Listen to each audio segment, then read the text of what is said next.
Hello everyone, welcome back to my channel.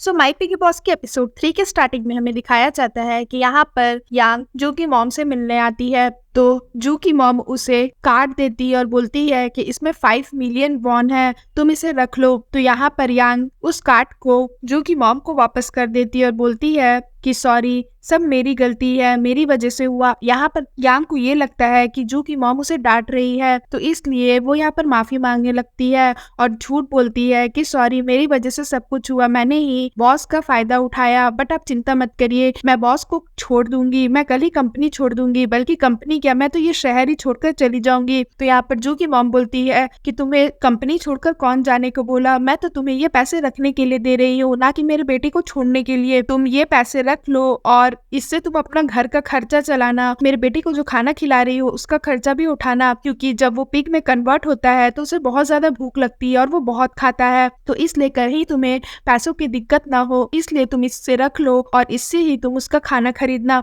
तो यहाँ पर यांग जो है वो शॉक्ड हो जाती है। उसके बाद जू की मॉम बोलती है अगर तुम मेरे बेटे को रखोगी और उसका अच्छे से ध्यान रखोगी तो वांग ग्रुप मैं तुम लोग दोनों को दे दूंगी। तो यहाँ पर यांग कार्ड वापस कर देती है और बोलती है कि आप ये क्या कर रही है, मैं ऐसा नहीं कर सकती। तो यहाँ पर जू की मॉम बोलती है हमारे परिवार को श्राप लगा था, क्योंकि जो जू के पापा है वो पहले बहुत गरीब थे और हमारी फैमिली को सपोर्ट करने के लिए और ज्यादा पैसे कमाने के लिए उन्होंने पिग का बिजनेस शुरू कर दिया और वो बटचर बन गए। उसके बाद वो पिग को मारने के लिए जंगलों में जाते थे और बहुत सारे पिग को मारकर वो रेस्टोरेंट में वो पिग को बेचते थे। उसके बाद हमें फ्लैशबैक में जू की मॉम जो स्टोरी बताती है वो स्टोरी को दिखाया जाता है, जहाँ पर जू की मॉम ये बताती है वो रात बहुत ही घनी रात थी और उस दिन बहुत ज्यादा बारिश हो रही थी और उस दिन मेरे बेटे जू का जन्म हुआ था। बट तभी अचानक से एक एलियन पिग हमारे घर आ गया और उसने ये कहा कि मेरे हस्बैंड ने बहुत सारे पिग को मारा है और ये एक बहुत ही बड़ा पाप है,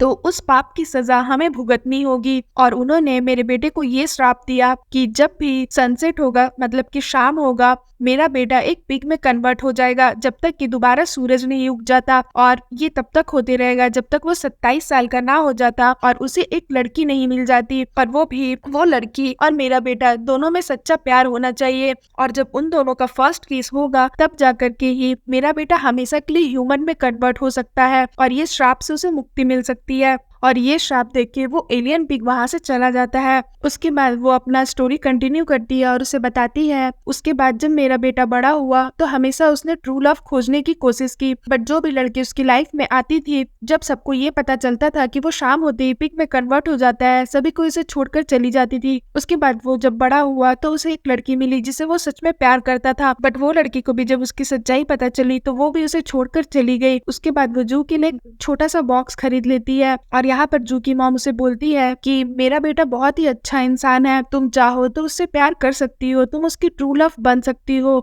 और इस श्राप से उसे मुक्ति दिला सकती हो। एक बार मेरे बेटे की तरफ देखो, क्या तुम्हें इसके ऊपर दया नहीं आती? और ये बहुत ही जल्दी 27 साल का हो भी जाएगा, तुम लोग दोनों बहुत ही यंग हो, तुम लोग चाहो तो एक दूसरे से प्यार कर सकते हो। एक बार तुम अपने आप को मौका देकर तो देखो, भले ही तुम्हें आज उससे प्यार ना हो, बट मैं तुमसे वादा करती हूँ कि आज नहीं तो कल तुम्हें उससे प्यार हो ही जाएगा, क्योंकि वो है ही इतना अच्छा इंसान। उसके बाद यहाँ पर जू की मॉम बोलती है कि जू मेरा इकलौता बेटा है और मेरी कोई औलाद नहीं है, अगर तुम मेरी हेल्प कर दोगी इसे ह्यूमन बनाने में तो मैं जिंदगी भर तुम्हारी कर्जदार रहूंगी और मैं तुम्हारे लिए उसके बाद कुछ भी करने को रेडी हूँ। और ये बोल के जू की मॉम रोने लगती है। उसके बाद यहाँ पर यांग जू को लेकर के अपने घर आ जाती है और उसे बोलती है मैं बहुत ही दयालु लड़की हूँ और मेरे में इंसानियत छुपी है, इसलिए मैंने तुम्हारी मॉम की बात सुन ली, अब तुम मेरे बारे में कुछ और मत सोचना और मुझे किस करने का तो बिल्कुल भी मत सोचना। उसके बाद जैसे ही वो घर जाती है वो देखती है कि कोई लड़का उसके घर के दरवाजे पर खड़ा है। तो यांग उसे बोलती है कि तुम कौन हो? वो जो लड़का रहता है उसका नाम ताओ रहता है। वो बोलता है कि क्या यांग, तुम फिर से मेरे साथ मजाक कर रही हो?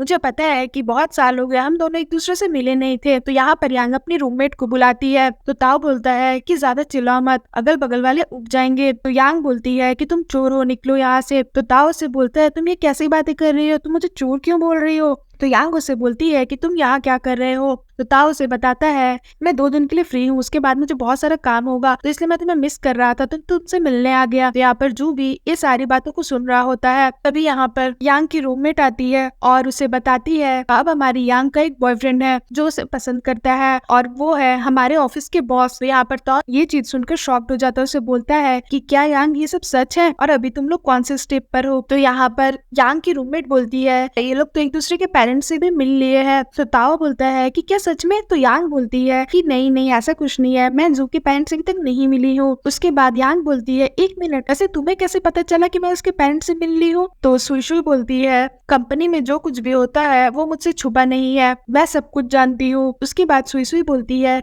कि वैसे मैंने सुना है कि जू जिसके साथ बिजनेस मीटिंग पर गया था लास्ट टाइम और उसने उस लड़के को अपने डिनर पर इनवाइट किया था और डिनर के बाद ही उसे वोमिटिंग होने लगी और उसका पेट खराब हो गया, जिसके बाद से वो 7 दिन तक ऑफिस नहीं आए और फिर उसने रिजाइन भी डाल दिया और वो अपने होम टाउन चली गई। तो यहाँ पर यांग बोलती है कहीं ऐसा तो नहीं कि जू के मॉम ने उस लड़की के खाने में पॉइजन डाल दिया हो। तो यहाँ पर जू मन में ये बोलता है कि वो लड़की पहले जो खाना खाकर आई थी तभी से उसका पेट खराब था, तुम लोगों को तो कुछ पता ही नहीं है। बट जू की बातें तो कोई नहीं सुनता है क्योंकि वो पिग रहता है इसलिए। उसके बाद यहाँ पर ताओ बोलता है वैसे मैं यांग का फियांसे हूँ। तो यहाँ पर यांग बोलती है ऐसा कुछ नहीं है, ये सच नहीं है, वो तो बस हमारे पेरेंट्स जब हम छोटे थे तो ऐसे ही मजाक कर रहे थे कि हम दोनों की शादी करा देंगे।